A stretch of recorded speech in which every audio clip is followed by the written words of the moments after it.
Saudara, ini adalah waktunya Garuda Muda fight back, melawan kembali. Mimpi melaju ke final Piala Asia memang harus terkubur usai timnas Indonesia U23 ditekuk oleh Uzbekistan pada laga semifinal Senin lalu. Namun, Ketua Umum PSSI Erick Thohir menegaskan bahwa justru ini adalah saatnya pemain Indonesia fight back dari kekalahan dan menunjukkan bahwa Indonesia adalah bangsa yang kuat. Perjuangan belum usai, jika mampu memenangkan peringkat ketiga Piala Asia, maka Indonesia otomatis melaju ke babak Olimpiade Paris 2024.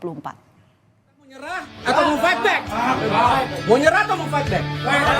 Kasih lihat kita bangsa yang kuat, nggak bisa diinjak-injak. Ini ada game kedua, yang penting yang memastikan kita juga lolos Olimpiade.